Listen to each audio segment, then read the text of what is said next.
Hey.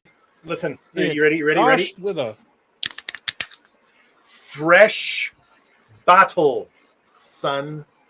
Did you hear not that? a bottle, son. That's a handle. That's a fresh handle. I finally found one thing I don't like about Sailor Jerry.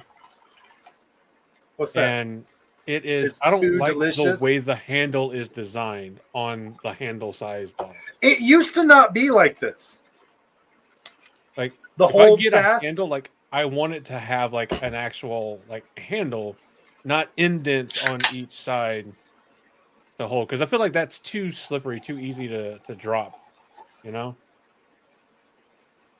you don't have those problems with wine bottles, as we can see by the picture right there. You can fit your whole hand around that, so you got a pretty good grip on the girth of the wine bottle, not the person.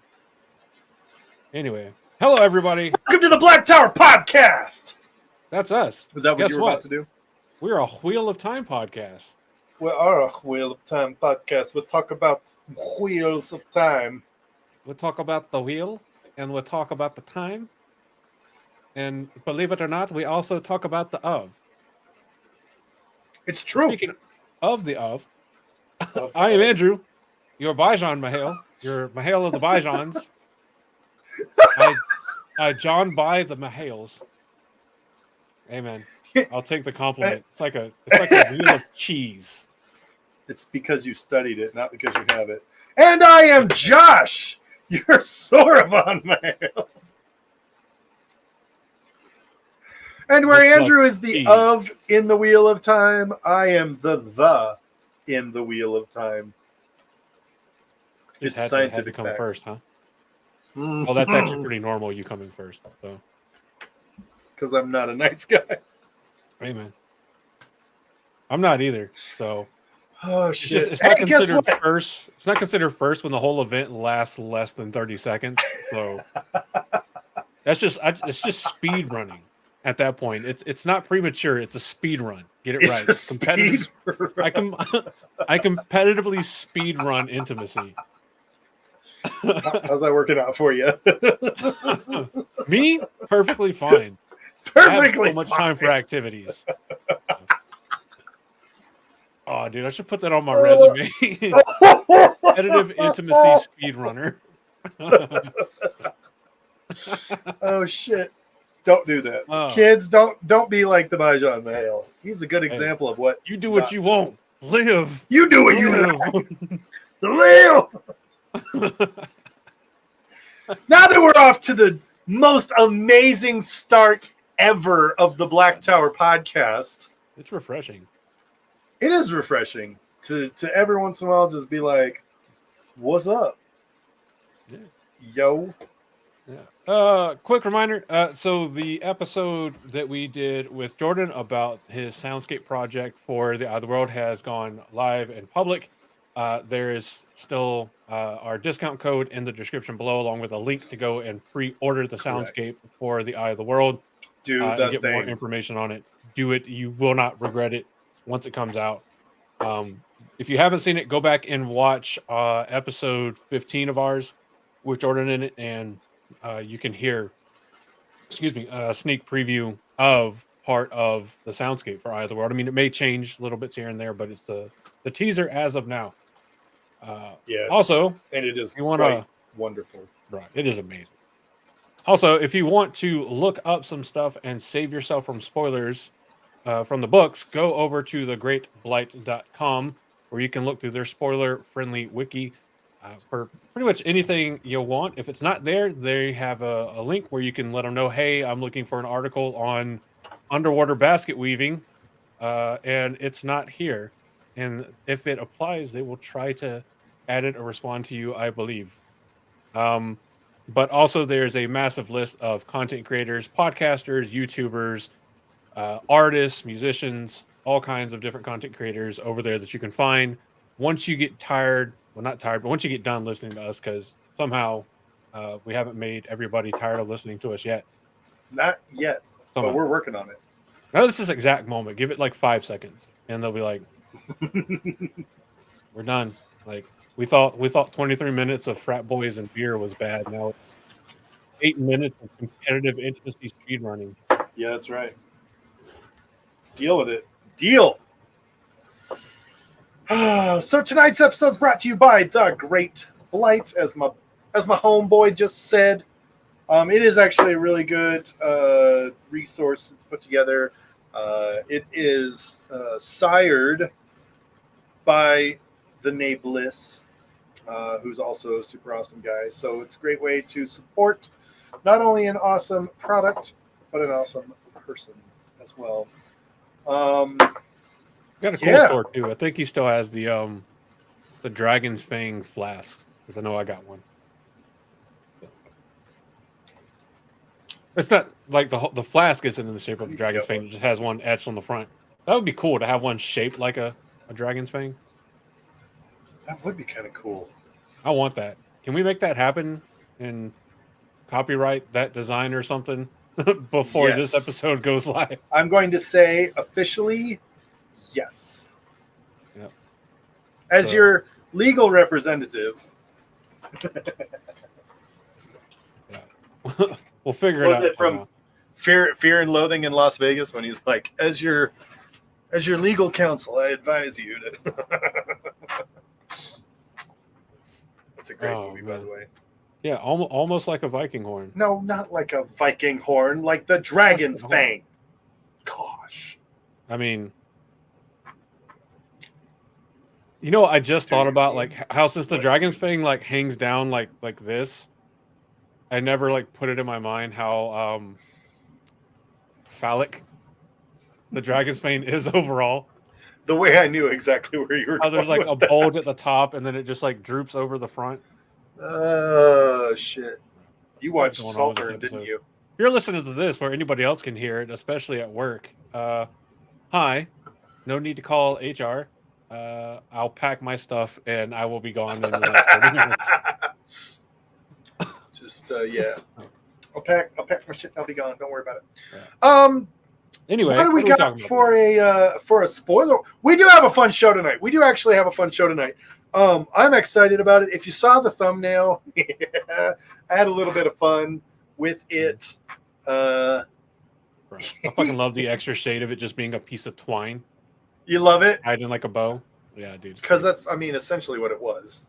It's great. It is absolutely great.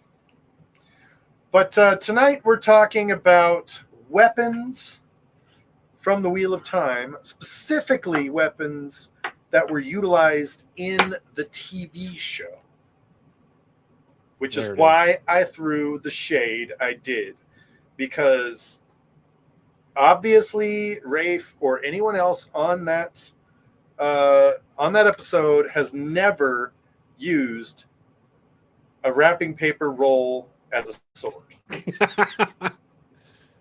Fucking Matt at Christmas. Yes. That's what I should have done. That's this Christmas. I should have grabbed a wrapping paper roll. And look, everybody, it's my Oshindara. Right. So, like, Christmas paper rolls are like fun for like the first 5 seconds because they make that nice bonk bonk noise, and then it ultimately they turn into nunchucks. Yeah, collapses. You know, no longer stays stiff like every man after the age of 45. Yeah. The Chandre. But did you also notice it's a butter knife on the end of the stick? Is it? Is it a butter knife? Yeah, look at it. Pull it up. I'm not gonna lie, I didn't get to look. It's a butter knife. That's a really girthy butter knife. Oh yeah, like that's a pot belly butter knife. Like, that butter knife looks like me from the side.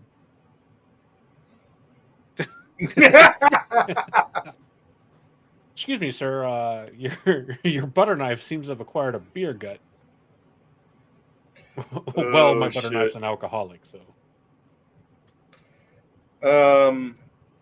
Anyway, do we need a spoiler announcement? Spoilers for the entirety of the Wheel of Time TV show through the ending of season 2. Kind of. because I Ish. couldn't find a good picture of the Ashandarai. So if while we're Yeah, talking no. about it, if you have one and want to send it to, well, I say the Ashandarai, Matt's improvised lightsaber stick, or whatever you want to call it. If you want to send it to me, by all means, please do. Because the couple I could find, like I would have to zoom in so much, like it would only look like a couple pixels, and I want to let it look like it looks on its own without any pixelation help. Though it does deserve to be like Japanese style adult film censored for sure. Um, Somebody should make that edit. Like Frankly, every time that they would have been show the better. stick, it's just censored. Frankly, It's that would just have been like better. pixel censored.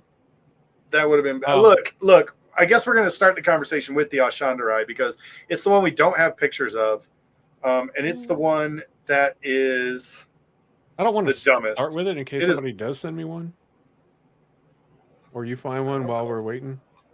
It That's is all right with you. absolutely. I don't understand how that plot point made it into the story. Like he was at the White Tower for how long? You could have easily been like, look, it's a power rock weapon. And he stole it. That would have been great. I would have bought that. I would have said, damn, that is a clever way to give him a power rock weapon when they're omitting the Aelfin and the Eelfin from the show. Yeah. But no. No. The famed weapon of one of the three greatest Taviran of an age is a bedpost with a cursed knife tied onto it. Oh wait, hold on. By a sheet. Might have actually found a bit of a picture. Hold on. I'm getting all my negative Nance out right now so that we can end on a positive note, by the way. Let me see how well this works in When I was making the thumbnail, I was looking for all those pictures from Faldara in season 1, and I thought there was pictures of like just weapon rows and stuff like that, and just weapons hanging up on racks and stuff like that. And that's what I was going for. Could not find it. I have no idea where those went. Like this is an uber pixelated one. Let me see if it actually loaded with it. It didn't. Hold on. Well, I guess you know which one was the first one I put in there. Maybe I just have to completely reload everything. Which is actually one of the greatest, I think, in the show. So we're going we're going contrasting today. Look, Mom, I'm going contrasting. I hate to like whenever I load this thing. While we're loading up some technical stuff, leave a comment below with your favorite weapon from the TV show in the Wheel of Time. There you go. That's about the best picture I can find right now. Right, and it's kind of blurry and pixelated. The weapon itself is absolutely blurred because look, it's just tied on there. Yeah. It's just there. It just works. Who thought that up? Seriously. I would like to know who thought that up and went, this is so cool. I guarantee it was someone. Yeah, we do. We have multiple views. We don't need to be as big as the picture we're talking about. I guarantee it was someone who's never, ever tied a stick to something else and swung it around for more than 12 seconds. Yeah. That wouldn't pass the Boy Scout test. I'll tell you that. It absolutely would not. Scoutmaster Kevin would be pissed. Scoutmaster Kevin. Yeah. It's not safe. I mean, because think about it. You can't put that in the middle of the post. Like there's no slit in the post, and if you did, the wood on either side would be so thin, it would almost be worse than it is already. So it's tied to the side. It's off-centered. I mean, obviously, it's improvised. I get it, but the way, like, not even being willing to touch the blade itself for obvious reasons. The fact that like the wrapping is so neat is a little weird. Like it wouldn't necessarily be that neat. Like you could do it, but not as quickly as he did. definitely not as secure. Because if it was that easy to just grab and rip, I mean, I guess you could say that the way it's wrapped, any forces pushing on it like this way, like if the stick's here and you push on the blade this way, it would be strong. But Yeah. anything pushing on the blade this Forward, way backward, would be yeah. weak. Any sort of like, Anything up or down.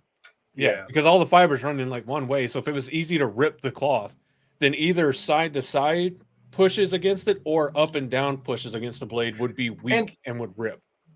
keep in mind this. What was it, like bed curtains or something that he used?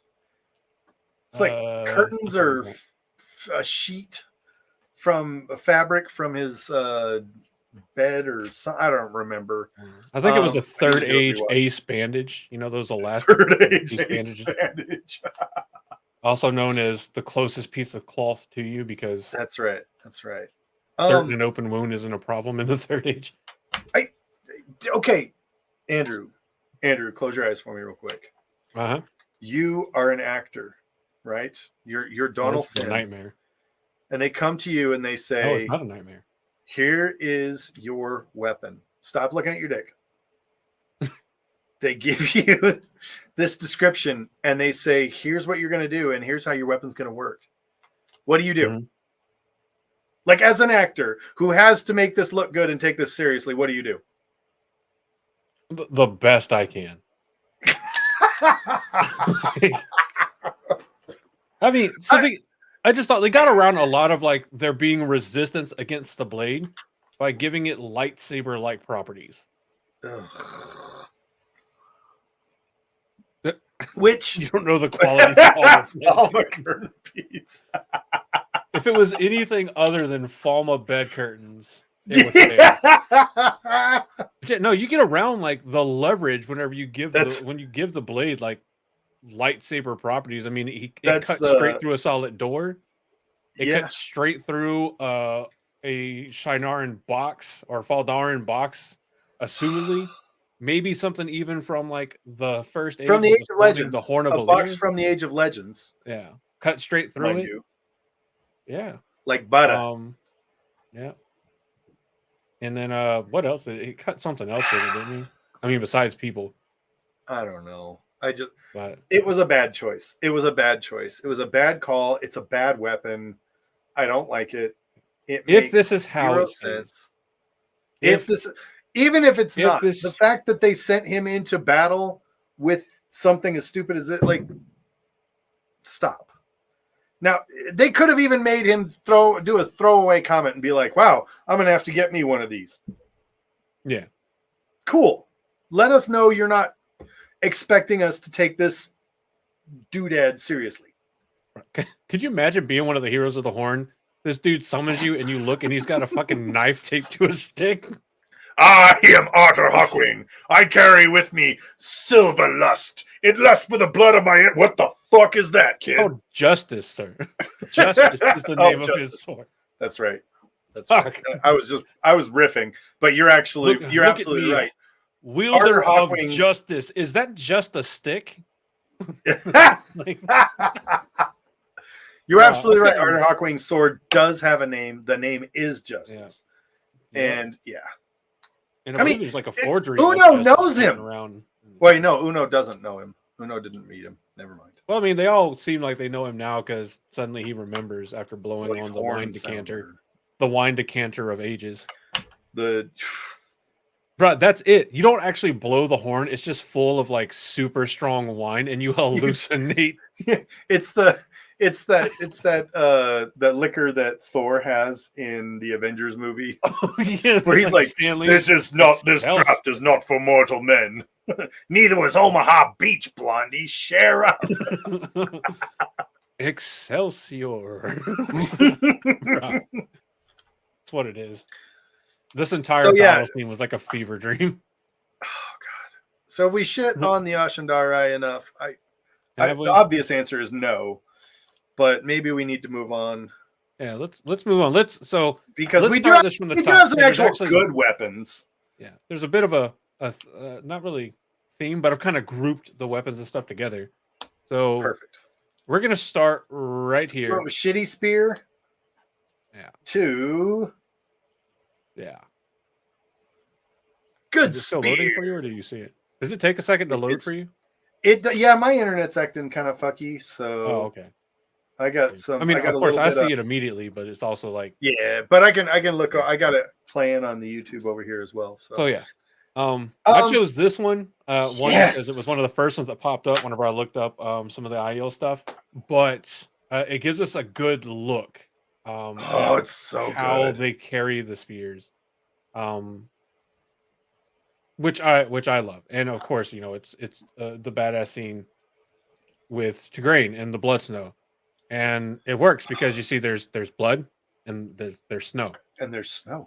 I mean, And there's red snow stuck to her spears. YouTube. yes, the Um, the red snow, that cookie crazy red yeah. snow. Hey. Yeah. Um So I'm not gonna I lie, love the this. blade part much longer than I expected. Yeah. You think so? Yeah, I don't. I mean, mainly because whenever you say spear, I still imagine like a relatively short-ish point, not like a Yeah. lance point almost. Um, So go ahead, sorry. Finish up. because my You were thing is saying. like I don't there. I have a hard time believing if you go with the lore for the IEL, when they had their first short spears, basically they just broke the haft of a regular spear in half. Yeah, I was gonna go A with that. blade, a blade this long on the end. I might be very wrong, but I'm pretty sure that's like more of a lance than a spear. So yeah, so this is gonna be so you're not A wrong. Like pike the or tips something. of the spears are real thick, which means we're talking weight, we're talking heft. Yeah. But I'm not entirely angry at it because Aiel don't throw their spears. Aiel fight with their spears. So they would want some heft on there to give it some balance, to give it some inertia, some mass, right? Yeah. And we see this used to great effect when she starts wailing on these dudes coming at her. And when you start talking about like physical strength, you don't need as much physical strength when you're wielding a weapon with more mass. If you know how to move it, which she obviously knew how to move it around. Does it? I'm not saying it doesn't take physical strength. Obviously, it does. But what I'm Yeah. saying is more mass coming in contact, more mass and more speed coming in contact with flesh is going to leave a deeper wound. So what you're referring to, and I'm glad you brought it up because I was going to bring it up too. The first Aiel who picked up weapons, right? They broke a spear in half and they were like, look, it was a spear. Now it's a short spear. Yay, I can use it to kill things. Mhm. It would make sense that as time progressed, they would um I just saw that. I mean, It would make sense that it would evolve, right? They would go, look, we're not throwing the spears. We need spears. of course you love the one with your Of decanter course, one. you love the hit, you crazy person. um, But so the thing is, like, so it can evolve, spears. right? So Yeah, you'll have bigger now. Are those spear tips a little bit big? Yeah, they're going to be a little bit big, but I mean, it is also TV. You've got to, it's got spear to be tip. exaggerated. You've got to have some caricatures of something. So I'm not mad at the spears. I like the spears. I mean, I'm not mad. I'm like, this is my only kind of thing with them. So Right, lances right, right. overall are longer, and so to balance the overall weapon, they need this size um, blade to the end or head to them because they're Sure. designed to be used by mounted cavalry. Is what that's what lances are for. Spears are shorter overall, so they need less metal or whatever you're going to use for your spear point at the end to balance the overall weapon. Having this much metal at the end of such a short wooden shaft, I think would make the weapon front heavy out of balance, which again, far less of an issue whenever you're not throwing it. because it's not going to drop, but it is still an issue. It's not optimal for fighting. I mean, maybe it helps you like if you're for like you. spinning around a lot, maybe, but I mean, Well, this is going off of think- my decades of weapons experience watching TV Right, shows. right, Everybody's right. like, the balance is perfect. It's a fine weapon. I've never seen anybody go, it's so front heavy. What a fine weapon. Like, I will say this when it comes to weight and balance,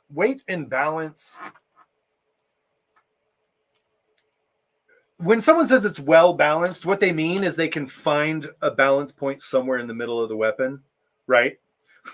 yeah. But keep in mind, as a weapon, it has a purpose, right? It's designed for a thing. Now, if I want to design a sword that can cut through armor, I want that sumbitch to have a forward curvature, and I want it to be very top heavy or front heavy, because I want the weight of that sword or the weight. Well, you're making like weapon. a chopper. Exactly. You want to chop through armor. You're not so cutting through or stabbing through armor. Correct. And if you look closely at the spears that she's got on her back, it is a double-edged spear. Oh my god! Now they're round. They ain't cutting shit. It's a double-edged sphere. How would you sphere? So it's for thrusting and cutting. So basically, what you've got is a short sword on the end of a stick there. Like, I still agree with Wine. Like, that's kind of what I would imagine, maybe with a longer shaft, the Ashandarai to look like. Yes. Like, yes. That little wimpy blade that's on the head of the Ashandarai right now, I'd be ashamed to show that in public. Yeah. So small. So small. We'll talk about how small it is later on. It's too small. Yeah. We don't judge for the small, but we do judge for the small. But I love how you can see the two kind of like click in almost holders that they have for the spear that she's carrying in her hand. So just like we see with the others, 3 spears seems to be the norm for the maidens of the sphere. Now I'm like self-conscious. I feel like I keep saying sphere instead of spear. See what you've done? It's also they're very simple. They're very pragmatic. She doesn't need ornamentation. She doesn't need it to look pretty. She needs it to kill. And that's a beautiful hallmark of used to wash them of the IL. And one of the things that a lot of fantasy shows make is that everything has to be overly ornate and beautiful and amazing. And I really like when a show is brave enough to have something be realistic in the sense that it's simple. Because I think there is beauty in simplicity. Very well can be. All right, let's go to the next IEL picture. I love this one because we get to see a couple different things. We get to see the bow and arrow, and we get to see the spear. This spear I like. This seems like a better adapted spear for Maidens of the Spear. Question though, this seems like an appropriate length, or was the previous picture just kind of a strange angle and it made it look? It could be. That's a fair thing. Because remember, it is also blurry. Picture. I mean, this isn't really that blurry. Kind of blurry. It could have just been the angle making it look longer than it is, but from this angle, I mean, it could also be the fact of who's holding it, and they're just automatically right in anything they do, in my opinion. Sure. Because Ayula Smart can do no wrong as Avienda, just like Avienda can do no wrong. Facts. But speak the truth from this angle, those and the one that's that are on, is that Bane or Chiad in the front with the bow? You would ask me that right now, bro. Like, I couldn't I get them mixed up. Honestly, it is both Bane and Chiad. Aha. So Biad, whatever Biad, which is Bane and Chiad mixed together. Actually, maybe I should say Chi Bane, because if I say Biad, somebody's gonna think I'm calling him the B word. Yeah, don't call her the B word. That's Bane. Yeah, With no, the I'm not. arrow is Bane. Raga Ragnars plays Bane. Yeah. So So you can Chiad is in kind the of back see with the Kali sticks. the spear points on her. So maybe it is just the angle that, like, when they're kind of pointed at you. What if that's kind of by design? Like, whenever they're kind of angled towards you, they look shorter than they are, almost kind of. I don't know. How Maybe you it's hold personal that could be a preference. big part of it. Yeah, could be like Dude, I optical yield. illusion, They're wily. deception. You never know. Yeah, yeah. And then you got Chiad back there holding 2 sticks. She's got those are Kali sticks. Yeah. And if you think Kali sticks aren't lethal, oh boy. Do I mean, have a surprise for you? are they Kali sticks or Ashrima sticks? I mean, same thing. I don't know. I just tried to Well, look up Kali sticks. I've never heard of Kali sticks before. Kali. Yeah, like Kali Linux. Yeah, that's the one Yeah, exactly. Yeah. yeah.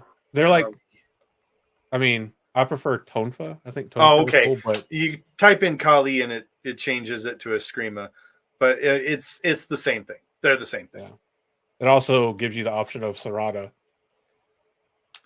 Yeah.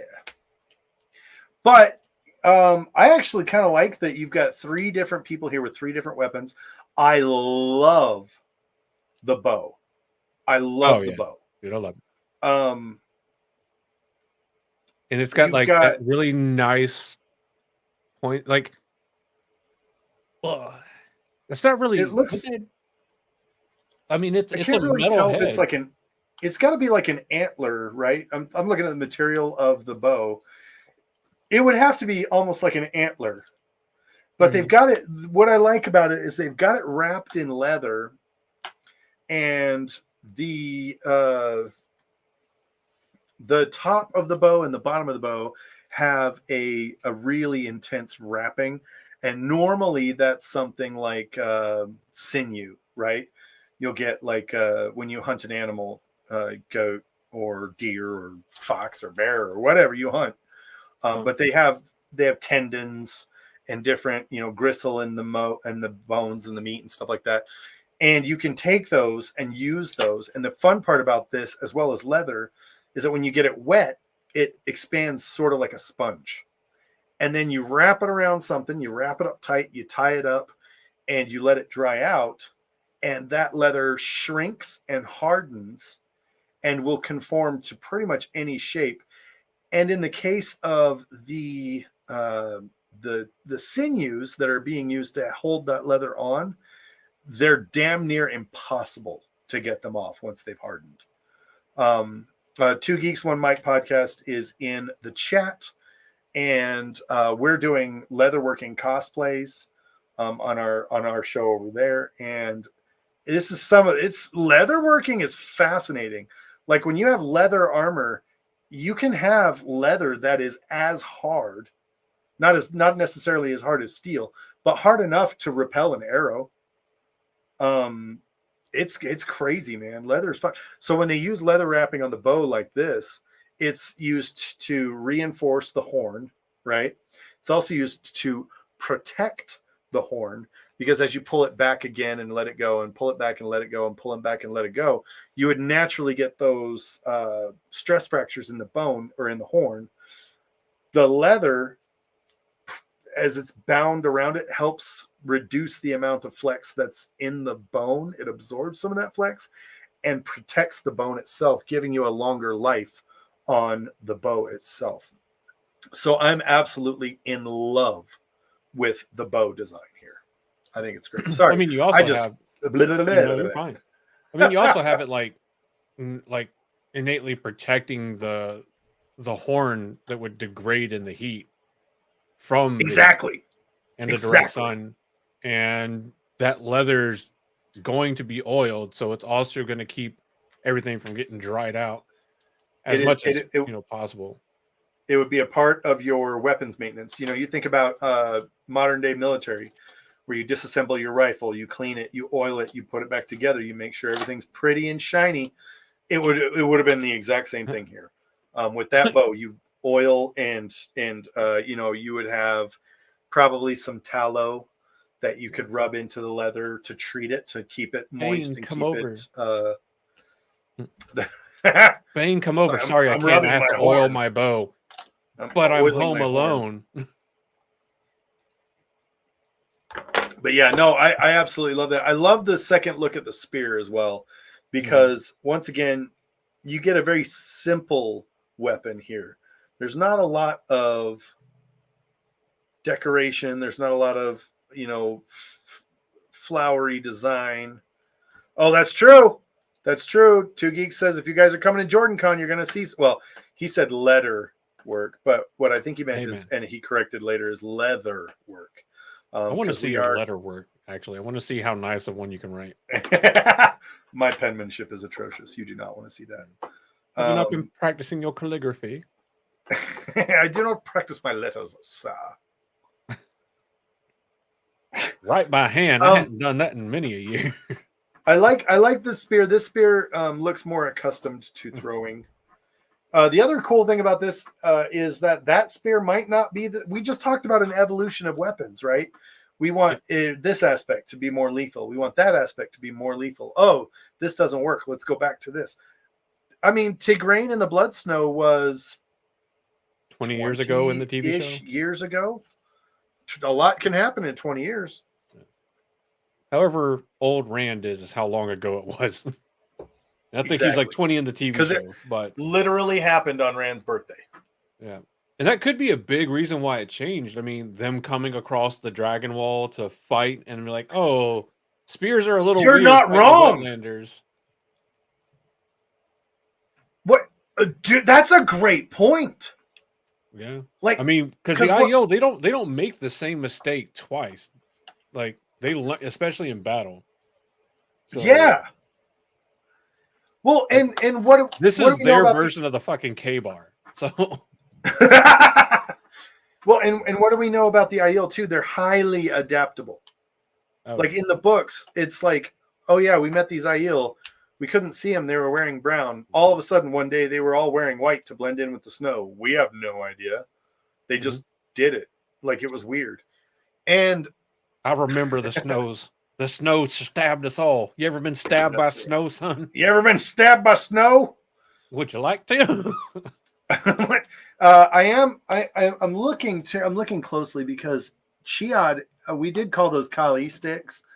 I'm wondering though if she's just got two spears, and they're pointed backwards. So. I don't think look so, behind her. The angle of the one in her, the angle of the one in her right hand, and with the length of the spear, using like Avienda's as an example, would stick out far enough where you would see some part of the spear point. And if she was doing the same thing in her physical left hand, she would have a spear pointed right into Loyal's stomach, and he's already been stabbed there once. We don't want to do it again. We agreed we'd never talk about that again. Hey, man. Hey, it's the box before it got cut. Look at that. It just me. What are the rules? They change by episode. Cool. I don't know. I think it's interesting the choice of Kali sticks because that's something not mentioned in the books. It's very strictly spears, bow and arrow, and buckler and belt knife. Well, Chiad plays combat on hardcore mode with the less than lethal sticks. Facts.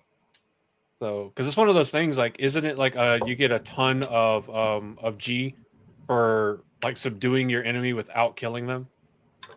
Yes. So she's literally using actually blunt sticks, which is actually based on a real thing. Did you know this? Yeah. The counting coup, the chief thing for it was Native. Yeah, Native Americans. They would go into battle, and if you could, it was called counting coup. And if you could touch an enemy warrior without being touched in return, you would have counted a coup. And they would say, how many coups did you count in your last battle? And the more you did that, because it was thought to be braver, more cunning, more intelligent, and more badass in general, is if you could like touch someone and leave without them being able to to react to it. There's And also what tribe was it? Crow tribe. It was one of the 5 prerequisites to be made named a war chief of the Crow tribe out of Montana, because that's you had to where count so many Dr. coup? Joseph Medicine Crow, he satisfied all 5 requirements during World War II, and he was the last war chief. Nice. Yeah, so it's a really cool story. Go and look up Dr. Joseph Medicine Crow, World War II. So one of the first Crow to earn a master's degree as well. So pretty epic person. This Epic article story. I'm looking at actually says that some warriors carried a coup stick specifically for this. So maybe Chiad here is carrying a couple He's just of running coup around sticks. overthrowing governments Yeah, with their sticks. that's right. Sick drum Bam. solos. Doo-doo, doo-doo, doo-doo, doo-doo. Oh, apparently acoustic. Acoustic. Fucking hate you.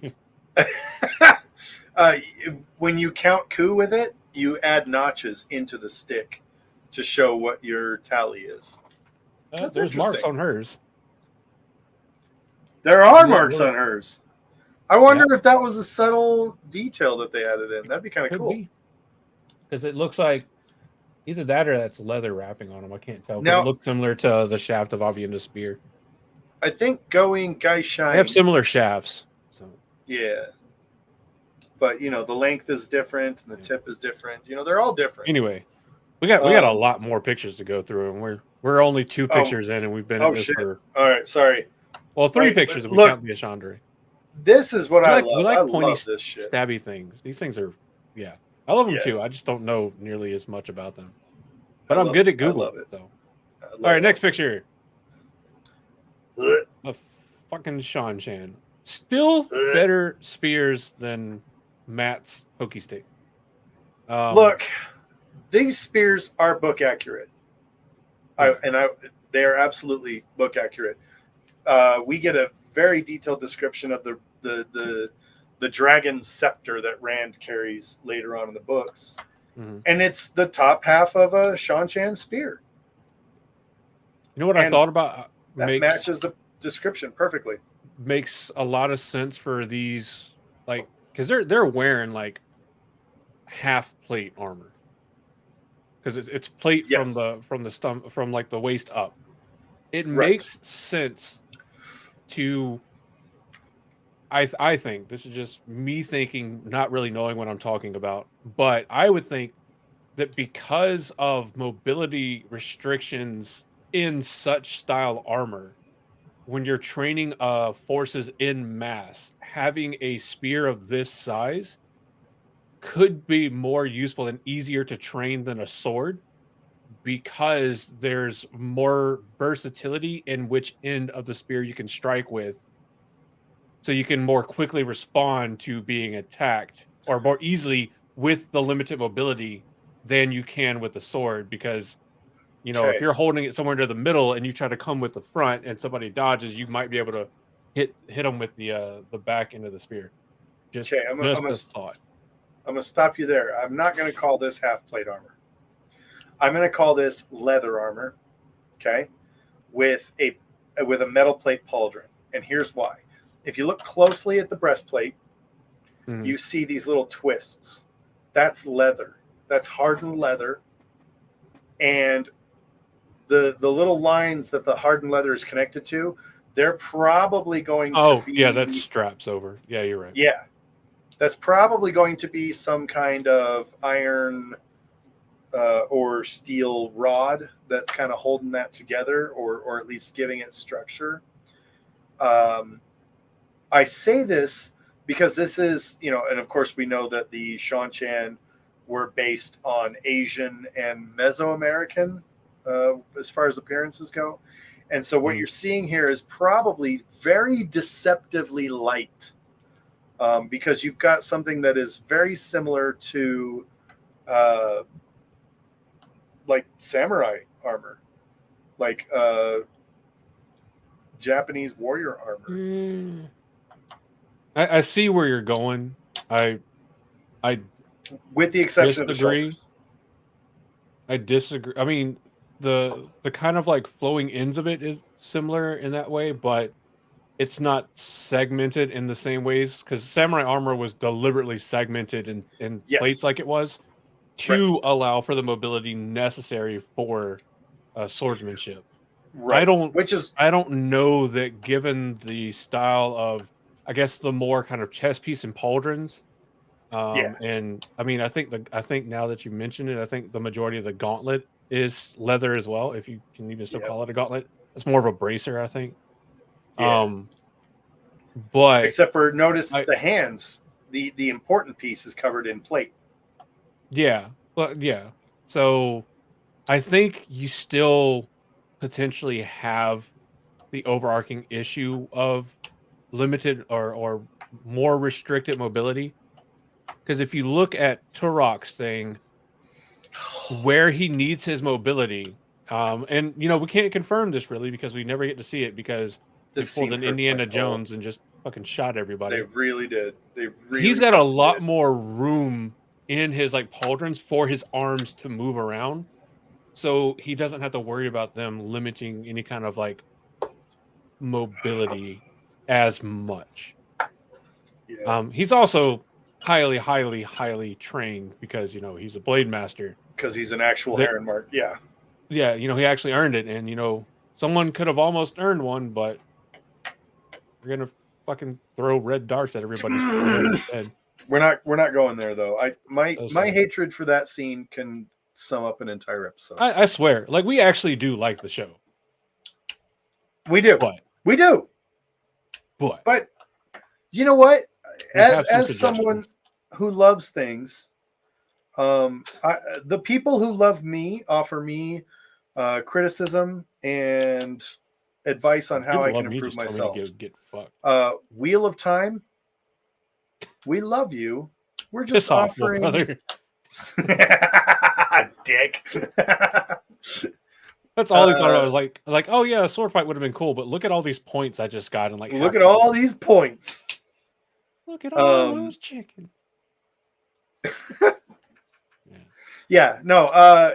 As we know, Rand with zero training was able to execute a weave split into 1, 2, 3, 4, 5, 6, 7, 8, 9, 10 directions, killing everyone instantly with Like no he training. had no training, but his Tavernness had an Yeah. eternity of training.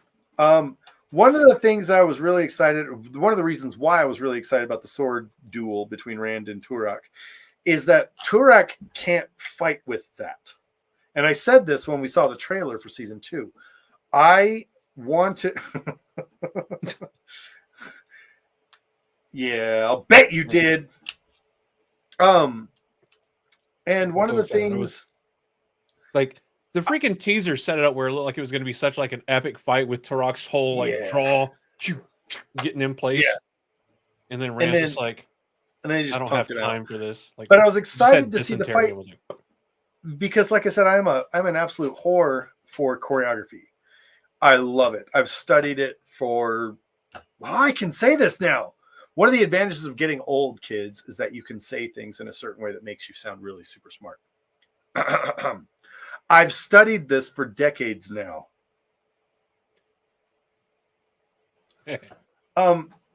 We did get trolled. We did. We got like super trolled. It's not even funny. I was excited to see if Turok was going to fight in that and how the choreography was going to look, or if he was going to be like, draw, stand, and then have some kind of weird Shan Chan like push a button and pieces of armor fall off to give him the mobility he needs to be a badass oh sword yeah, blade master guy. quick And release none of armor. that happened. Yeah. He had the fucking IOTV pull tab. He just pulls out Yes. all the wires and it Like, falls off. Yeah, wouldn't that be a Shan Chan thing? Like, wouldn't that be such a Shan Chan thing? yeah. To be like, it's time for me to switch from condescending, sneering, leadership badass guy to Heron Mark Blade Master dueling guy who's gonna kill this little punk. He goes to I'm reach. gonna pull the ripcord which is under my left armpit, and That is, the it's like armor on his just goes. chest. He goes to pull it and like pokes his own eye out with his fingernail. Yeah. All right. He was like, all right, Moving let's go. I'm on. ready for it. All right. Next one. Why are you smiling? Because I know something you don't know. I am not left-handed. That was Rand. Because I know something you don't know. What's that? Turok says. Rand says, because I can wield Sidene. Die. Stupid. Okay. Here we go. We've got what? We've got an axe with Ingtar. Uno has a shield, and what is that? A hammer? Something like that. I was trying to look and see. Oh, apparently when I screen grabbed this one, I got my cursor. Yeah, you did. Yeah, it looks like it's like a hammer. So we got with a relatively small head. I love it. Which is good. You don't want a big surface area when you're fighting, especially when you're fighting someone with armor. You want a small surface area because not only is that going to do the most impact, it's going to create a puncture in the armor, which folds the metal into the body and holds the wound open. And as Two Geeks has said, hammer! That's right, hammer. Hammer! Yeah, because I mean, so in the books, I think Uno sword-based fighting, I believe.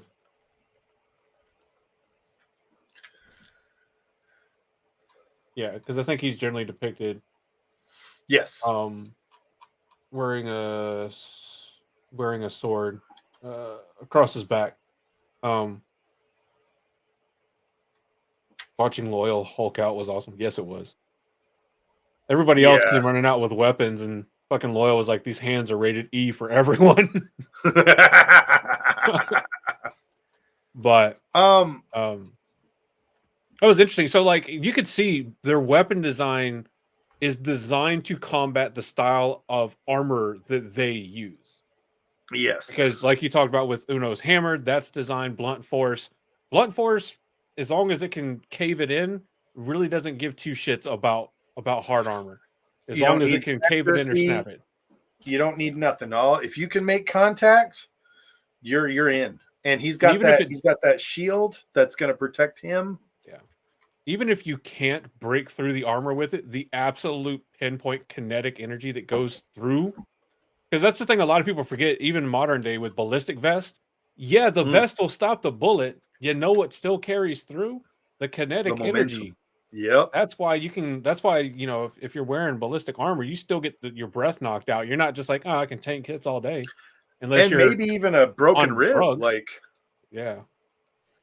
But you see the same thing with Ingtar, because like we were talking about with the when we were talking about spears and how you would get through armor, that entire weapon is designed with a curved edge at the forward most moving point to get the most momentum on it to go through armor. And you see Ingtar is wearing full breastplate and pauldrons.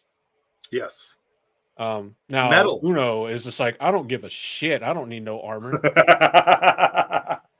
Which Uno and Loyal both are like, I'm about to fuck y'all shit up. Loyal's just like, put on the full armor of the forest. Tree spirits protecting him. That was a play on put on the whole armor of God for I love it. Out there. It's perfect. It was perfect reference. Is perfect. Now the style of, is that an Italian axe? The style of axe that Ingtar has, I know the style from somewhere, but I can't place it. My brain is not working right now. I blame the taint. It's almost like a, not halberd, but yeah, maybe it is a halberd. Let's try it. No, not a halberd. I don't know. Anyway, the point I was going to make is I like the style of the axe. Once again, based on something we have in real life, which is a real functional weapon. And if you look closely at the lashing that connects the axe to the stick, it is done intelligently and with leather wrappings, and you can see a cross wrapping on there. You can see a tang of the axe going into the wood there. This is what a stable weapon looks like, not that Ashendare. The one thing I will say that is a difference between most historical axes and the one that Ingtar is wielding right there is that most historical axes have a forward angle to the edge, because what they're trying to do is when you're swinging it down on someone, you're trying to catch it basically at the point at the top of the axe. Mm-hmm. His has an edge that swings back, which means he's not chopping. His axe is designed for slicing. So he's looking for big slashing, sweeping movements with that axe. And obviously to great effect because he's Ingtar, except for the fact that he died after two dudes took at him. Yeah, I was looking around to see if I could A Swiss find halberd. It's a Is it a Swiss Swiss style. halberd? I just found it. Hold on, maybe. That's closer. No. I mean, the thing that No. denotes a halberd is the fact that you have kind of like the axe blade with a spike going past it. It Yeah. mixes like a battle axe with a pike. Yep. And it almost has like, if you took like I think it's like the Danish battle axe. If you took some of the styles of Danish battle axes and flipped the blade around. I found one that's even closer. Look up a Lochbar axe. It's a Scottish style axe. Oh, never mind. I put an LOC and immediately was like Lochabar axe. Bam. It's a Lochbar. That's super close. That's it. Yeah. That's it right there. So he's got a Scottish style axe. I like it even more now. A Scottish Lochbar. Lochbar. I knew I saw it. I knew it. Well, now that we've figured out the Lochbar, let's move on to the last group ensemble picture that we have. Oh yeah, boy. The Trollocs. Practical effects for this one, fantastic. This is great. This is what I expected Trollocs to look like. And I love how we've got a main boy here, kind of center left, with the like beyond serrated blade. The Spider Coast sword. I mean, if you watch Demon Slayer, like that reminds me of freaking Inosuke's blade. Oh my god, it does, doesn't it? Yeah. Yeah. If only this Trolloc had the face of a pig, then it would just be like Trolloc Inosuke. I mean, you're not wrong though. Yeah. And then I love the dude right behind him that's doing his best, beam me up, Jesus, it's the Rapture. Yeah. That's got like the freaking forward handle, big, long fucking battle chopping axe. Trolloc Bear Pig. The troll bear pig, yeah. That one. So, but I like how these two at least have the all black Thakandar blades. Yes. Which you see like the effects of a Thakandar blade with Moraine after she gets falls victim to somebody that looked at throwing knives and said, "Throwing sword." Bruh. Here's what I love about. But you do see dude in the back that still has like a shiny blade, probably one he picked up off of somebody else they killed. Probably, or he just wasn't Trolloc-y enough to get a Thakandar blade. Remember, in the books, not all Trollocs. The Thakandar blade. Not all Trollocs had the Thakandar blades.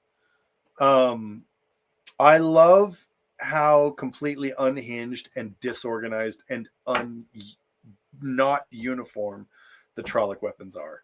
That another thing, I agree with what you said earlier. The Trollocs were absolutely nailed.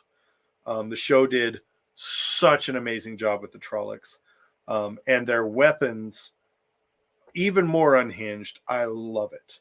I thought that Lord of the Rings, the movie, did a really great job where the they had a sort of a standard scimitar that was like long and straight with a little pick on the end of it. Looked really cool, made a lot of sense. They especially showed that all those weapons were cast instead of forged, which is a bold choice. But where you're wanting to overwhelm with numbers and not necessarily with capability or skill, that's just fine. It's just a cheap way of manufacturing a lot of weapons in a short amount of time, which is made what me think of Sauron was doing, or Sauron. the suit dude from Rush Hour 2. Cheap suits. Yeah. Just and like but the blacksmith, cheap swords. Cheap swords. cheap swords. The thing that I love about what they did with the Wheel of Time is the Trollocs have disgusting weapons. They have terrifying weapons. None of them are the same, and it matches and mirrors the books so perfectly, and I love it. Those weapons, I don't give a shit how stupid or unwieldy or lame or scary or dumb they look. It's perfect because that's exactly what a Trolloc would have carried.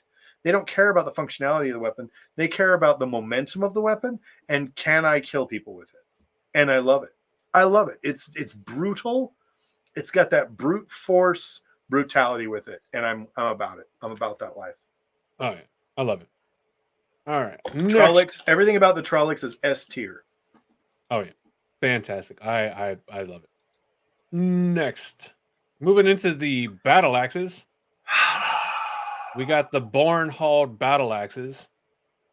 By the way, Tom from Dragon Mountain, thank you for the Jaw from Bornhold picture because I kept trying to find one and couldn't. So you came in clutch right before recording.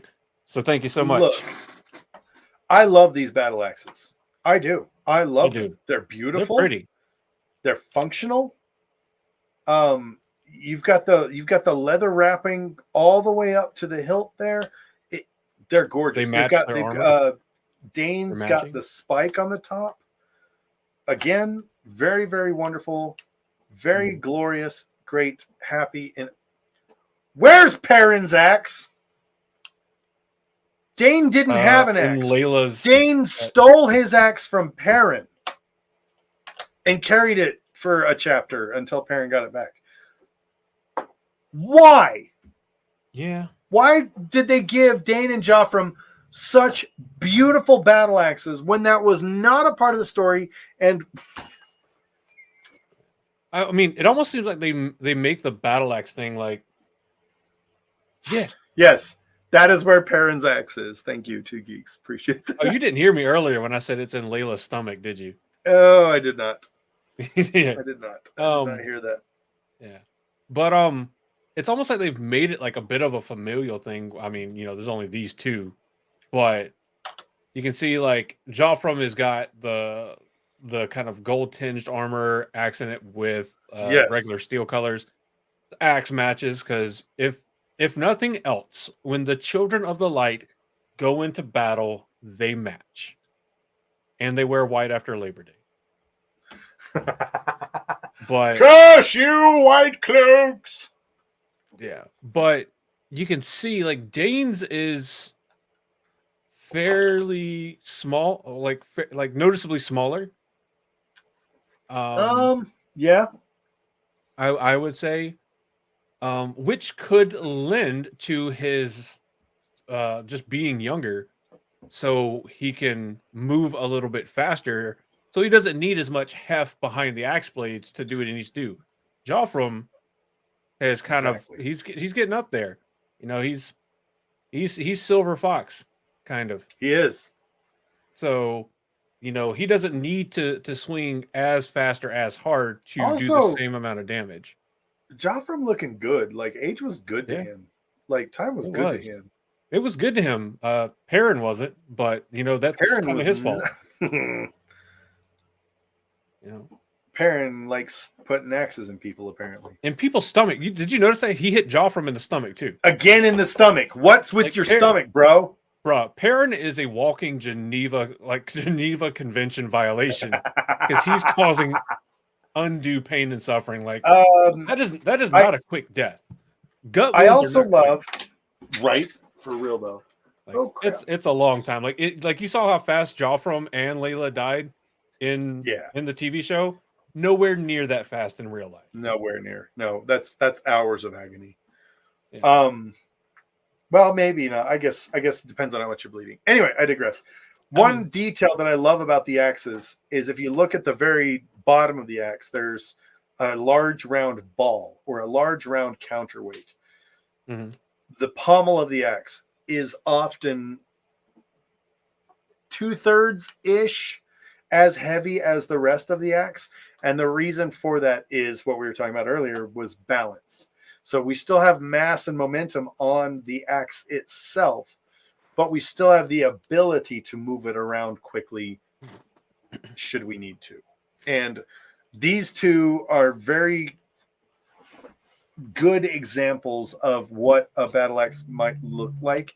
And I'm not even mad at the ornamentation because they're the children of the light and everything they do is extra.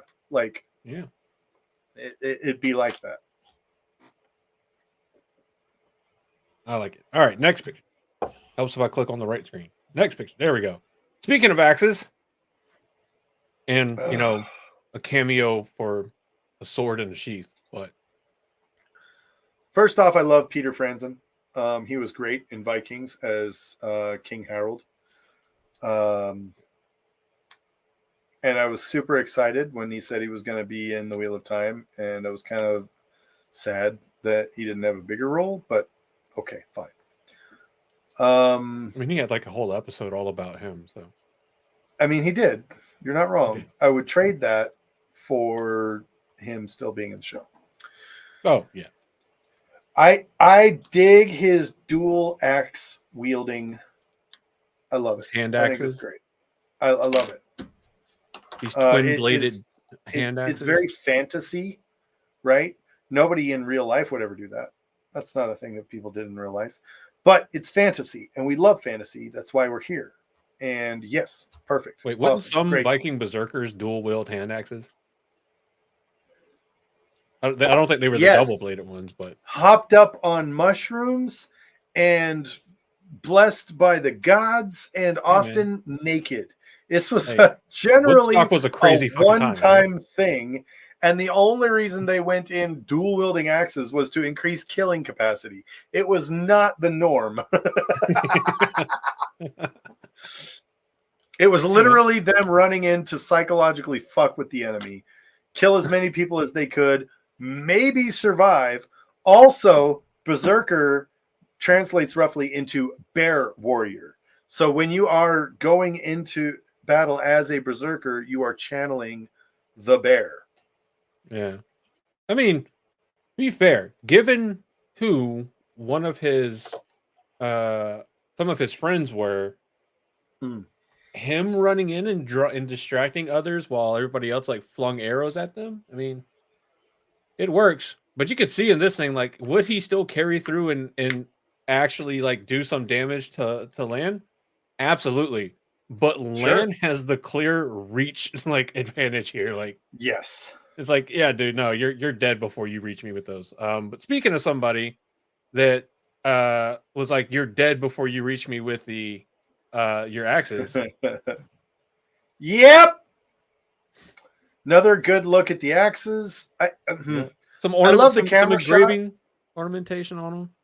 I love the camera shot. Also, unbothered Logain looks in this exact shot. Like he's like, I love the camera shot. I hate the weapon aspect of this shot. The weapons are not indexed properly. And what I mean by that is he's literally, if you were to hold out the weapon like this, normally you would want the blade to face forward, right? Because you want to chop. He's holding the blade so that he's holding the weapon so the blade is flat like this. So the blades are pointing to the sides. Why? I don't know. Because it makes for a good camera shot. I love the camera shot. Please don't get me wrong. I'm not throwing shade on this. I love the camera shot. I love the axes. If I never saw this holding them this picture, way I gave would be credit to the happy. props department because it Oh, allows the show hard off yes. the hard work Hard they did yes. on these. And they did an amazing job with it. And honestly, this kind of stuff happens a lot in movies and television. And you just got to roll with it. I get it. It happens. Yeah. It's cool. It's like in every single movie, in every single TV show, when the guy goes, archers, knock arrows, pull, hold, hold.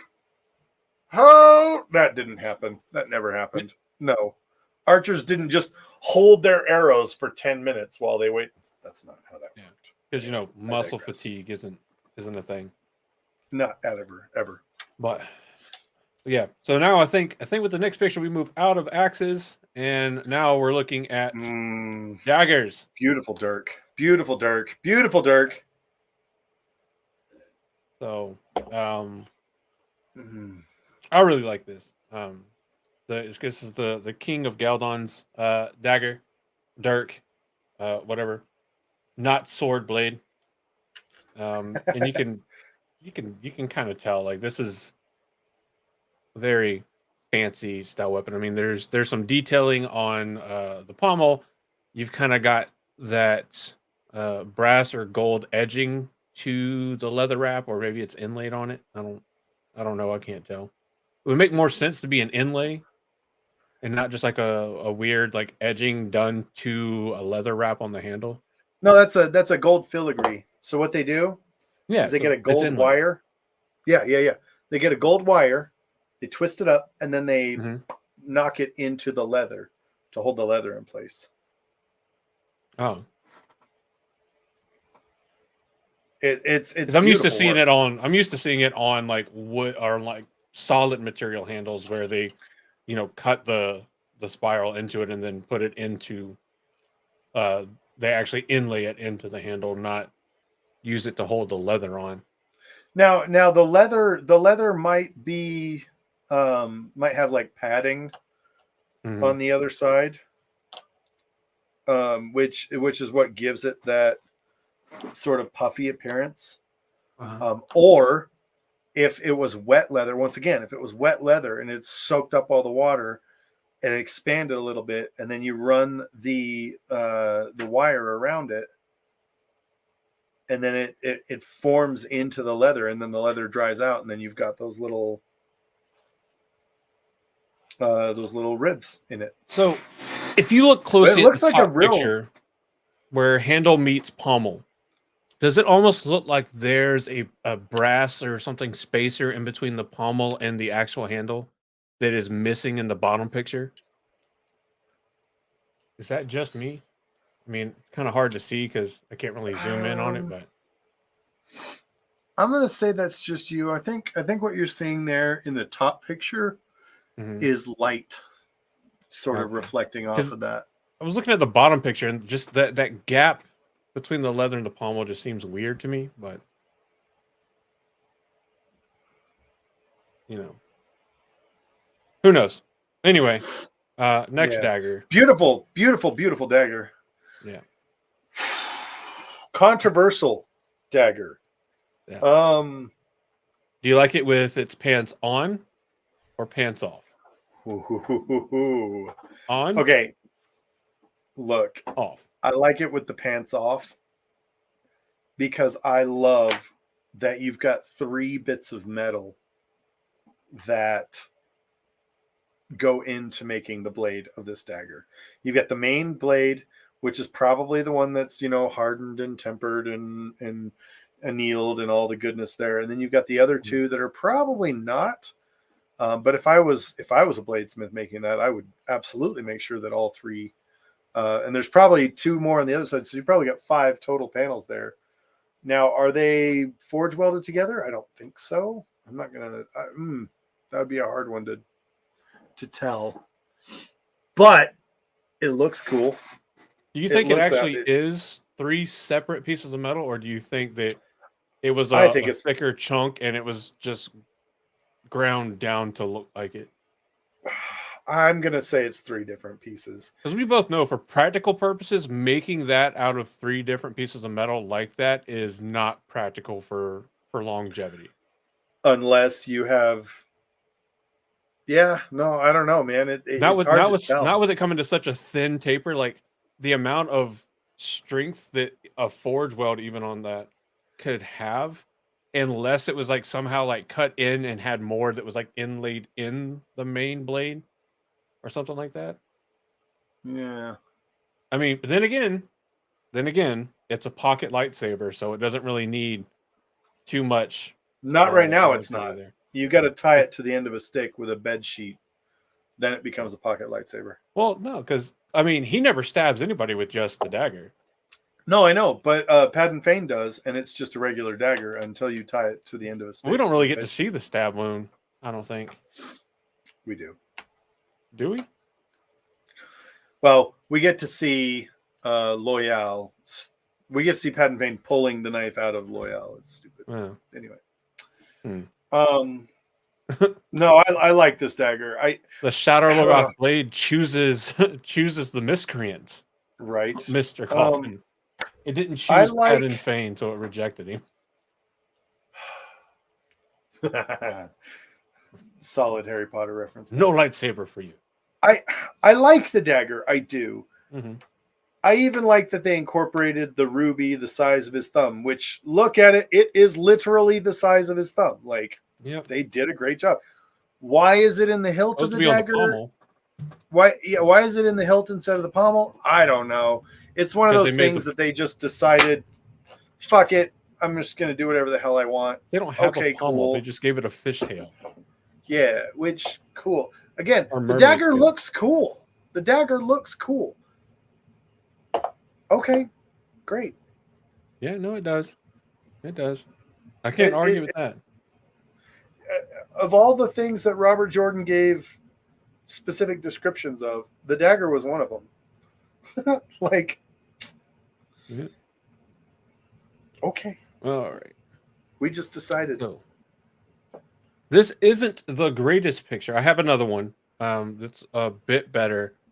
I chose this one simply because it gave us a continuous look, although it being foggy and blurry, at the total length of the blade and a good look at the hilt from almost the forward angle. This is just to give us a little bit more look at what it looks like, because like 95% of the pictures I saw are like this. Which isn't bad. You can still see most of it. You don't get a good look at the guard. What is it actually called? It's not actually called the guard. The circle piece right at the bottom of the hilt. I mean, you can call it a tsuba if it's a Japanese sword. Otherwise, a guard is just perfectly fine for it. I mean, so his blade is definitely inspired by katana. Because and the overall design is, but it's also got the slight kind of curve swept. And here's the thing. It's also, if you notice on the blade, it's got some etching on the blade. And it's the inscription of the Malkiri Kings, right? And his handle, it doesn't have a leather wrapping. It's just a wood handle, which is a bold choice because normally there's the leather wrapping to help with the grip. Okay, cool, great, whatever. My question is, why did they go through? Like, they must have had different prop designers for different things, because why would you go through all the detail of putting the inscription of the blade onto Lan's blade and then make a completely different dagger, a completely different Heron Mark sword for Rand, not even have an axe for Perrin? Like, it's weird how detailed they want to get in some instances while ignoring the details in others. You know what I think it was, honestly? What? Why? Because so much of the build-up and promo and everything for season 1 was Moraine. Moraine, and this is Moraine's companion. So I think it got a bit more focus because of the emphasis on Moraine. Okay. Is Okay. my guess. Um, that's the only thing I can think of. It could have also been like a bit of a time and budgeting thing because that's always a factor with productions. It Um, is. which sucks. I mean, it's always something like they can still have Perrin find his axe, or they might just go straight for his other weapon later on. That I'm trying not to spoil. No, fuck it. Why does he need that? Let's just have him carry his stupid ass little sword the whole time. I Sorry. mean, he already got Hi. the magic shield that didn't disappear with the Right? heroes. Magic shield. Maybe that's what he keeps Yeah. for the rest of the Yeah. fucking He's the shield hero. shield hero. Solid anime if you haven't seen it. At least season 1. I tried to watch a bit of season 2 and didn't get too far. Anyway, I like it. It's not overly flashy. I It's a mean, good sword. there's plenty of detail on the hilt, which I think maybe the detailing they thought in designing would help with the grip. It doesn't nearly as much as leather wrapping would. That's why so many swords have leather wrapped hilts. But it's also land, so there's that. But I like it. Solid blade, No, simple that's to a the good point, one. more Yeah. practical and effective than it is, flashy or anything else. And once again, you've got a situation in which they weren't afraid to be like, Land knows what he's doing. He doesn't need something flashy. Yeah. Just I give mean, him it's a still good a sword. better representation of Land's armament than the original cover of Eye of the World. Mm. Love So the Daryl K. Sweet art. love It it. was not accurate at all. Yeah. All right, next. I do have one more picture of this. This is directly from the Amazon listing to buy the sword. There are things that I like. There are things that I don't like. One of the things I can tell you that I don't like, uh, for no real good reason other than maybe mild OCD, is that the fucking heron on the scabbard or the sheath, whatever you want to call it, It's facing a different is way. than the one on the actual blade. Yep. It bugs the shit out of me. Do you want to know something that's worse? Maybe it's because ready? like whenever it's in the sheath, it's right side up, and then when you draw the sword and hold it up ready, it's the heron's right side up. Sure. Maybe my best thing, but yeah, go ahead. Great. Do you know what's worse? You see how they've got this beautiful picture of a sword hanging piece of wood, right? And it's got a beautiful circular heron on it. You can't hang the sword in that. Oh yeah, you have this. Yeah, the Suba is too big. So if you put that sword hanging on the wall, it's not that it unbalances. It's that the Suba hits the wall before the sword can sit in the cradle there. So the actual cradle doesn't come forward. The actual cradle does not come out far enough to actually hold the sword. I currently have that hanging on my wall with the old officially licensed Heron Mark sword from Museum Replicas. That one will not hang up in that sword holder. It won't. That's a really weird thing to get wrong. Poor design. Like that is a really weird thing to right. To also, I didn't notice until now that the what'd you call it? The Suba? The Suba is not the Suba is not like perfectly round. It's kind of like angled. It's hexagonal. Like stop sign. Yeah. The leather wrapping on the handle is garbage. It's dumb. Like, well, it looks like they cut out a lattice and glued it to it, and they didn't actually wrap it with strips. That's exactly what they did. Now, having said that, I did a review because I own this one and I own the original Museum Replicas one. And if you go to our YouTube channel and watch my review of that, I played with both of these swords. I did some swinging, some sword twirling and whatnot, and I give a full review. This one is better balanced. This one is better balanced by far. It's a lot easier to wield. It's a lot easier to move and maneuver.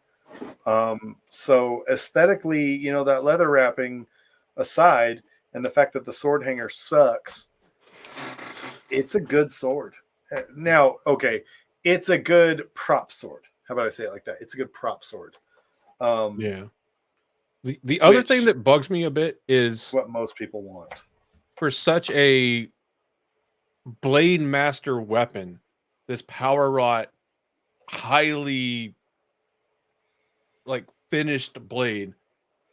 I love how everything except for around the heron is super shiny. Now, I think it still looks good because if it was completely polished and then you had this brass hair next to it, it would be a little too bright and it wouldn't contrast enough to look good. Yeah. But then again, I also don't like the fact that instead of it being a heron etched into the blade, like as described, it's a brass heron glued onto it or however it's attached. I'm curious. But again, that's personal preference. I like the book description of the swords and stuff. There's a lot of stuff from the books I like more than the TV show did. Big surprise. Some stuff that the TV show did that I like more, but so the thing is that in the books there's a heron on the handle, or suka, if we're going with a katana, and I can already hear the sword bros coming at me with their mall ninja educations. Shut the fuck up, please. Just shut the fuck up. There's a heron on the handle of the blade. That is a manuki. It is a manuki. It is. I don't know what else to call it.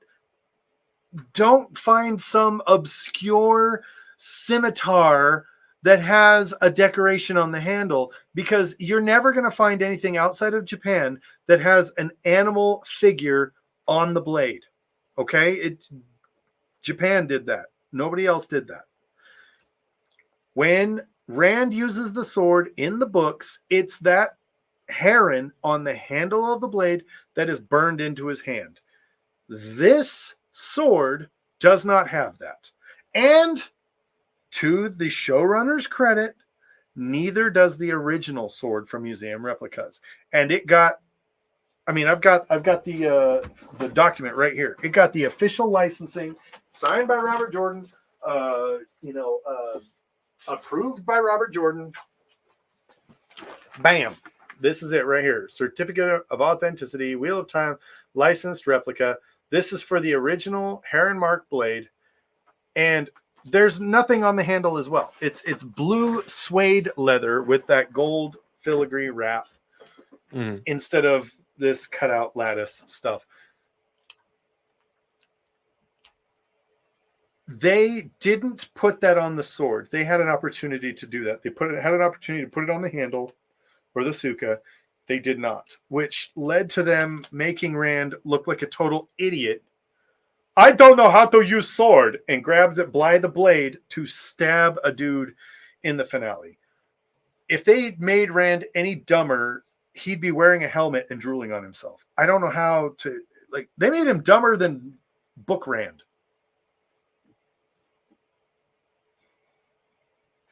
I said what I said. As far as this sword goes, like I said, the balance and weight are really great. They feel good in the hand. It's a fun prop sword, but it's a prop sword. It is cut out steel, or stamped steel.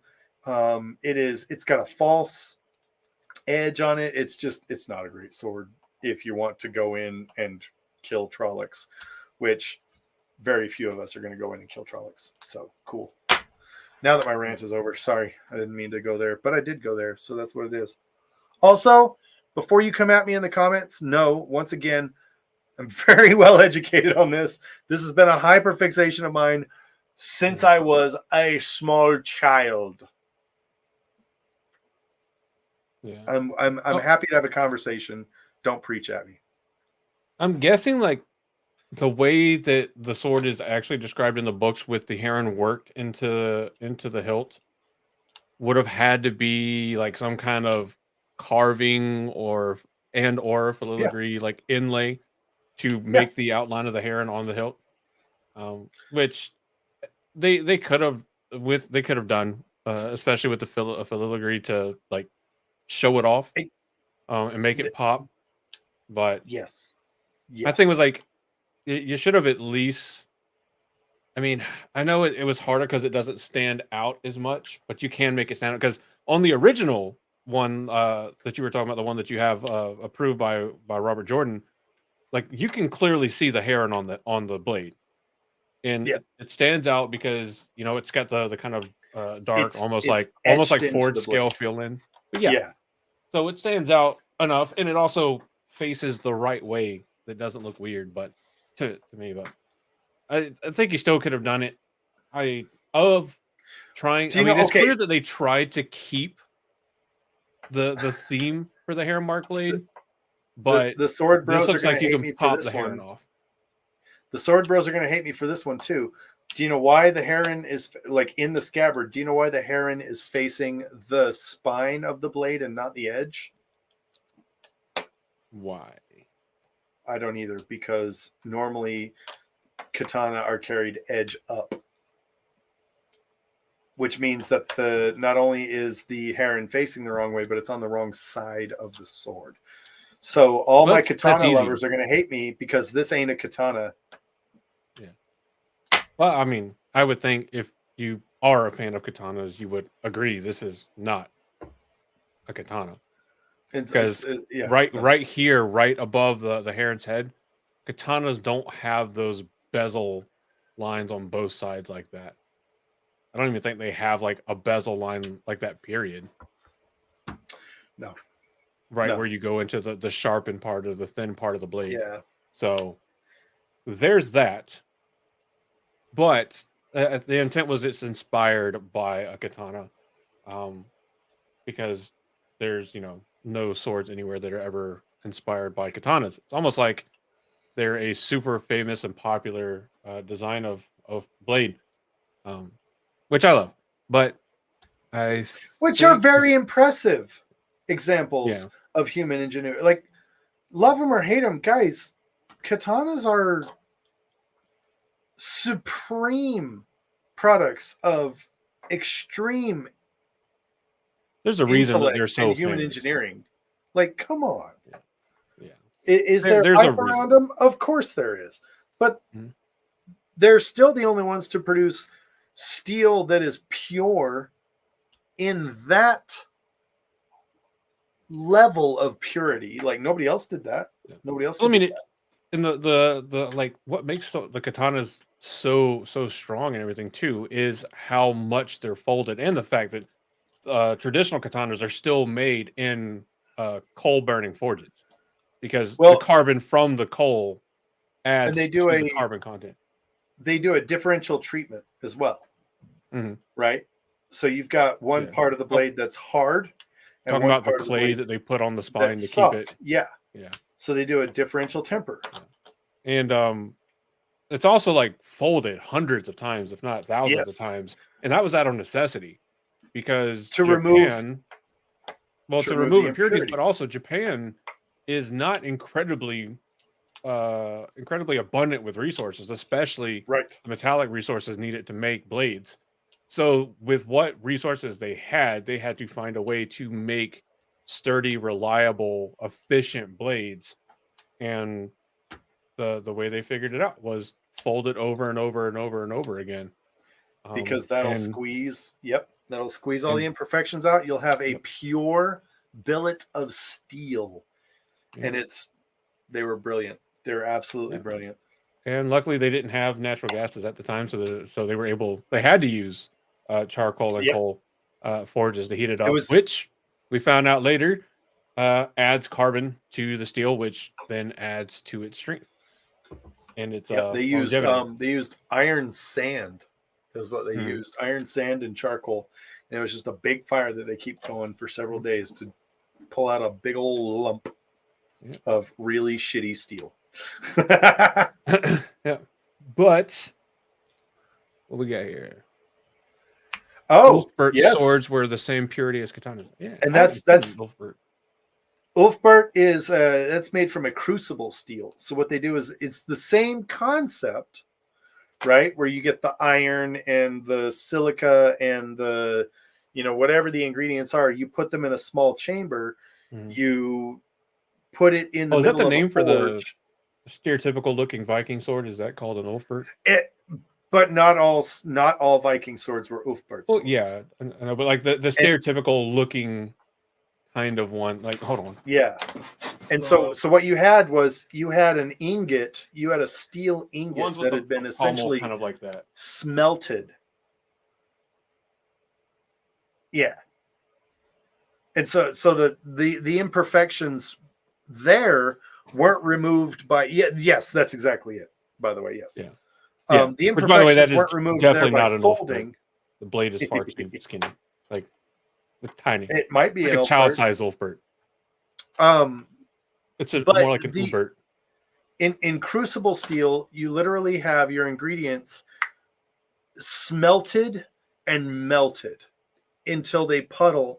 Then you pull out you take away the heat, you open up the thing, and you've got an ingot of solid, pure steel.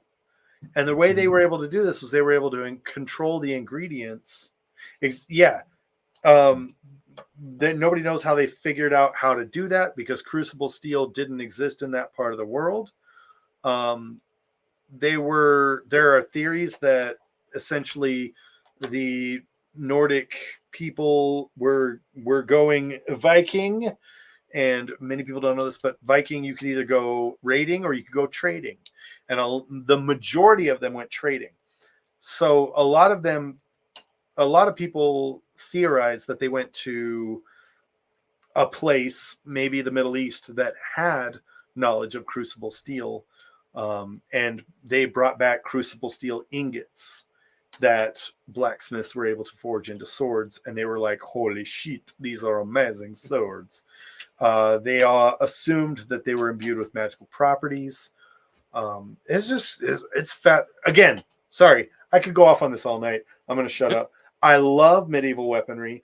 I love weaponry in general. I get super, super critical when it comes to weaponry in movies and television because I'm willing to suspend my disbelief a lot. And these are going to be my final thoughts on this.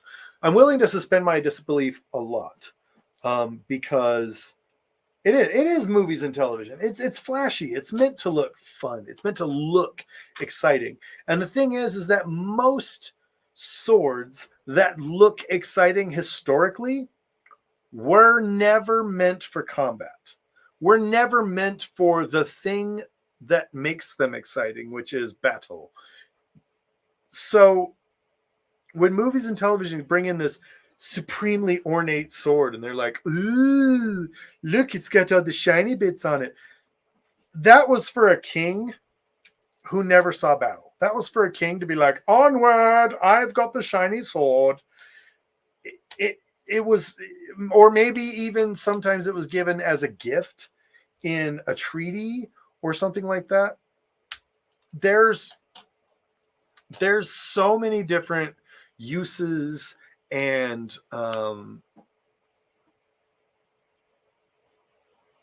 there's so many applications for weapons, right? Not just killing.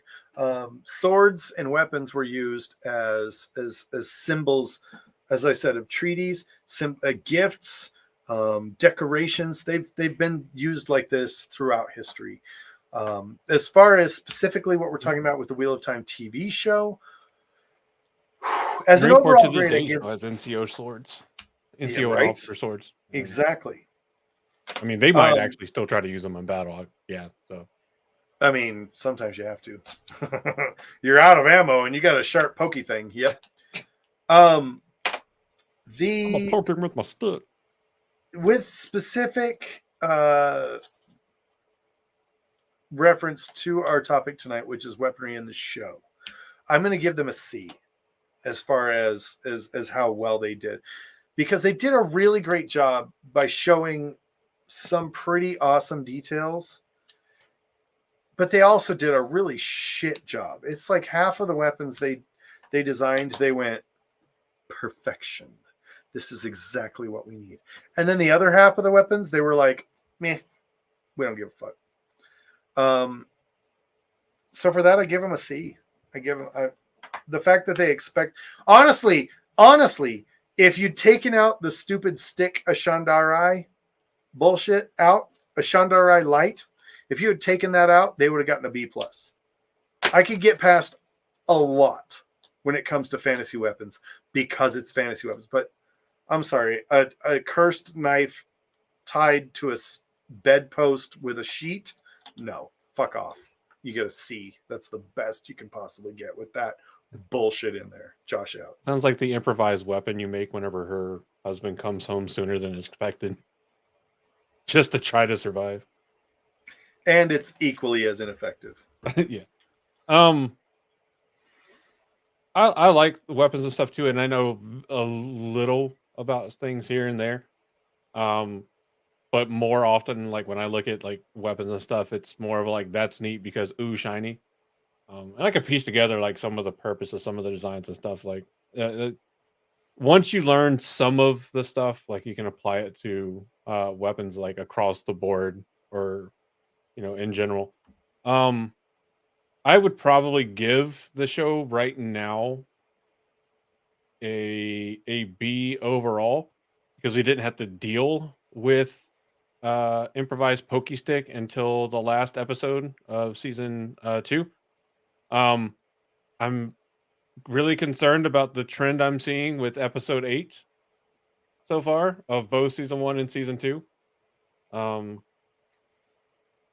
Like for season 2 episode 8 was leagues better than season 1 episode 8, accounting for COVID stuff Hard and agree. losing an actor and that agree. kind of stuff. It should innately be better because they didn't have those struggles. But episode 8 of both seasons has been the episode where I've seen the most stuff that I'm not a fan of. Yeah. So, I liked the weapons overall. Again, I share Josh's disappointment with the Ashandare. And it is confusing to me why some weapons are on point to book, like Land Sword being pretty much on point to book description relatively, or at least a lot closer. Yeah, I'm disappointed in the Haramark blade, but not completely. I mean, it's it's not bad, and I think it's gone now, isn't it? Didn't it? Yeah, it burned up. Yep. So we don't have to worry about that anymore. So it is what it is. Rand used it all the twice. Yeah, Rand carried it a lot. Yeah. And then he did one sword form, Heron Dips the Wing, that he just okay knows for some fucking reason. Yeah. Oh yeah, because remember making the joke that Moraine has a higher KD with his sword than he does, if you include the horse. Because she do. Yeah. And make no mistake, Lanfear did die. She just healed and came back. Like, which was also weird, but okay. Anyway. So I like that. I agree. I didn't really care for Stefan's axes. It was a little too fantasy for me, and a thing that it's a fantasy series, but there's fantasy where everything else is relatively believable, and magic is the fantasy thing, and some other elements, and then there's like the World of Warcraft dual wielding hand axes. Yeah, I wasn't the biggest fan of them. I thought they looked a little weird to begin with. They looked like someone's freaking helmet, like from the front profile with the blades pointing to the side. It looked like the side pieces of somebody's helm. To me. Same thing with the Shadow Logoth dagger. I would have preferred to see the ruby on the pommel, like the books described, but it is. I can see it's more displayable being at part of the hilt and handle. as it was. It's just such a So, weird not detail matter. to fudge, right? Yeah. Like someone made the and conscious choice to not. yeah. So there's that. Anyway. I love the axes that Dane and Jaw from Bornhold have. Those are fantastic. Um, I do like the changes they did with the Shinarn weapons, making them fit more for the style of battle they would use to defeat the armor that they have and would come up against. I like that change. I think that was a good change. Um, I don't like the magic shield, but again, that's episode 8 problems. I also don't like that somehow the shield can magically withstand an onslaught from a Forsaken, but Egwene did too. Magic So shield there's that. gonna magic. Yeah, but yeah, I would give it like an overall like B minus. So I like it. I think if you don't know anything from the books and how they're described in the books, I think it all works perfectly well. Still except for the Ashandarai and Stepan's axes. I think those are the two that stand out as a little bit of a but I like it. Overall, I would say good job, Amazon and Sony. One of the props two that we department didn't was like, on point. you got rid of. So let's hope that coming in season 3 that we get something a little bit better than bedpost curtains and cursed fish dagger. Hopefully. So, that's all I have to say. Let us know what was your favorite weapon from the Wheel of Time TV show so far. Whenever you're watching this, if you're watching this and we're on season 6 of the Wheel of Time TV show, let us know what you like the most so far.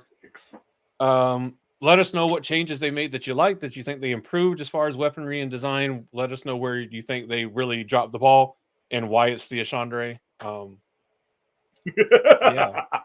I think that's going to forever be it. If that does stay the Ashandre, I'm still holding out hope that was a really bad practical joke.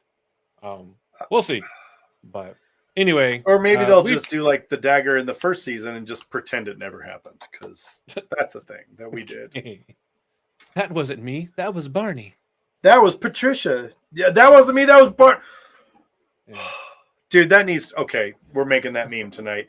For all those of you who've been listening and joining in, you know that we like to jump into our Discord and hang out and have a chat after the episode. So if you want to do that, make sure you go to blacktowerpod.com, join our Discord, and hang out with us after the episode. For all of our patrons, we do it in the patron chat. So that's right. When you go to Black Tower Pod, benefits. You can also join our patron there and help support what we do here. And the cheapest tier is $1. So literally, you can, for less than $12 a month, if you do it annual, then it's only I think $10.80. You can get a year's worth of access. Huh? Less than $12 a year. Oh, I said a month, didn't I? You sure did. So for less than $1 a month, if you go annual price, you meant what I know. You can have a year's worth of access to the Patreon live chat and the live recordings, and you can hang out with us as we talk all kinds of random shit. But that's going to do it here. It's been a while since we've had an almost 2-hour episode, so hope you enjoyed this. It's been a while. Yeah. We had a lot to get through. Extra long. We could have stayed on a lot of the pictures a lot longer than we did, but after we were 40 minutes in, only on the second picture, it was like, Maybe is there a weapon you want us to talk more about? Leave a comment below. Let us know. And it can be spoiler. So true. Maybe some of our first time readers who have watched the entirety of the TV show will enjoy this episode, as it is non-spoiler beyond the TV show. It is. Yeah. Look at what we did there. We're trying to get some stuff for the people that aren't quite done with the books. But we're amazing. We're done with this episode. We hope you've enjoyed it. Let us know if you like and subscribe if you haven't already. It really does help us out a ton.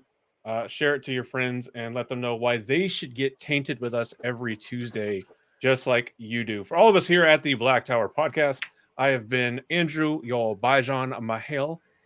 And I've been your Sauravan Mahale, Josh, and I thank you for tuning in.